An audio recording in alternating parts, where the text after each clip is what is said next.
Hi friends, నేను మీ రోజా Madira from Hyderabad. గోంగూర కాయల పచ్చడి.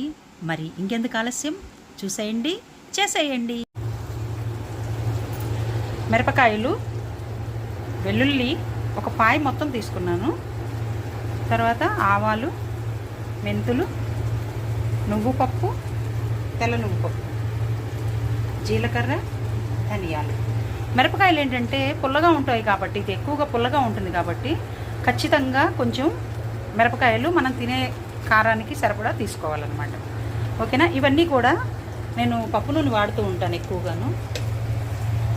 చూసారా, పప్పు నూనె ఇలాగా 5 లీటర్స్. మా ప్రోడక్టే ఇది. మా ఎద్దుల గానుగ విజయవాడ గొల్లపూడిలో తయారవుతుంది. రాగా ఫార్మ్స్ అండర్లో వర్క్ చేస్తుంది ఇది. ఈ ఫామ్ నుంచి మేము ఇది స్టాక్ తెప్పించుకుంటాం అనమాట. అంటే అందరికీ కూడా ఇస్తాం ఈ స్టాక్ని. ఇలాగా 5 లీటర్స్ క్యాన్ తెప్పించేసుకుంటాను అనమాట. ఓకే, పప్పు నూనె అది ప్యూర్. మనం కొనేటువంటి పప్పు నూనె మీకు చూపిస్తున్నాను.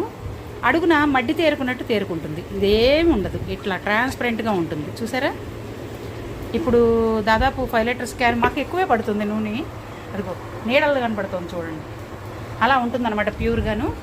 అయితే ఇవన్నీ కూడా ముందు వేయించుకుని పప్పు నూనెలో వేసుకుని, అంటే ఎవరికి తోచిన నూనె, ఎవరి అలవాటుని బట్టి వాళ్ళు ఆ నూనెలో వేయించేసేసుకుని ఇవన్నీ మాడకుండా చక్కగా వీటన్నిటిని మిక్సీలో షిఫ్ట్ చేసుకోవాలి. ఇలా అన్నమాట. ఇలా షిఫ్ట్ చేసుకుని దీన్ని కారం పట్టుకుని పొడి పట్టుకుని ఉంచుకోవాలి.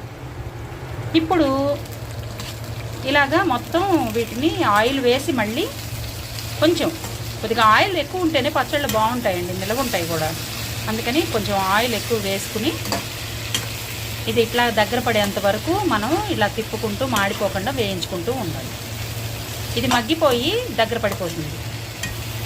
దగ్గర పడిపోయిన తర్వాత మనం ఏదైతే పౌడర్ పట్టి ఉంచుకున్నామో ఆ పౌడర్ని దీనిలో కలిపేసేసి బాగా మిక్స్ చేసేసుకుని ఒక్కసారి తిప్పగలిగితే మళ్ళీ బ్యాక్ తిప్పుతాం కదా మనం మిక్సీ, అలాగా ఒక రౌండ్ తిప్పుకోవాలి. ఆ తర్వాత మనకి ఇష్టమైతే మళ్ళీ కొద్దిగా ఆవాలు, కొద్దిగా మెంతులు, తర్వాత ఒక 2-3 మిరపకాయలు ఇలా తుంపుకొని ముక్కలు మొత్తం కలిపేసేసి వెల్లుల్లిపాయలు కూడా చిన్న చిన్న పీసెస్ కట్ చేసుకుని ఇవి పోపు వేసి పోపులో ఈ పచ్చడి పడేయాలన్నమాట. కాస్త తిప్పేసేస్తే పచ్చడిని మనకి చాలా రోజులు నిలువ ఉంటుందండి. ఏ పచ్చడి అయినా కానీ మనం పోపు పెట్టుకుని కొంచెం ఆయిల్ వేసి వేయినట్టుగా ఉండాలి పోపు. ఇది చూసారా, టెక్స్చర్ మారిపోతుంది, ఇది దగ్గర పడిపోతుంది. కొంచెం బాగా దగ్గర పడిన తర్వాత దీన్ని ఆపేసుకుని చల్లారనివ్వాలి. పోపు పెడితే ఎందులో అయినా సరే కొంచెం నిలవ ఉంటాయండి పచ్చళ్ళు మనకి. పోపు అంటే మనము మినపప్పు, కందిపప్పు, శనగపప్పు అవన్నీ చేర్చకూడదు, పప్పులు చేర్చకూడదు ఇందులో. కేవలం ఏ పచ్చడిలోకైనా, రోటి పచ్చడైనా నిలవ పచ్చడైనా పోపు పెట్టుకునే పచ్చళ్ళల్లో ఆవాలు, మెంతులు, ఎండిమిరపకాయ ముక్కలు వేసుకునే వాటికి కొన్నిటికి వెల్లుల్లి, లేని వాటికి లేదు. లేని వాటికి ఇంగువ వేసినప్పుడు వెల్లుల్లి వేయకూడదు, వెల్లుల్లి వేసినప్పుడు ఇంగు వేయకూడదు. ఈ రెండిటిల్లో ఏదో ఒకటి మాత్రమే వాడాలన్నమాట. అదనమాట సంగతి. ఓకే, దీన్ని మిక్సీలో పట్టేశాను. జస్ట్ కారం ఇందులో వేసాను అంతే. వేసి తిప్పేసరికి ఇది ఎంత అద్భుతంగా వచ్చిందో చూడండి. దీన్ని మళ్ళీ మిక్సీ పట్టక్కర్లేదండి. యాక్చువల్గా దీన్ని తీసి పక్కన పెట్టుకుని కొంచెం పోపు వేసేసుకుంటే సరిపోతుంది. క్రీమ్ అయిపోయింది ఇప్పటికి. ఇంకా మనం మిక్సీలో తిప్పక్కర్లేదన్నమాట.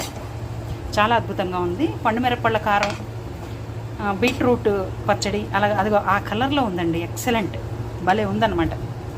ఓకేనా?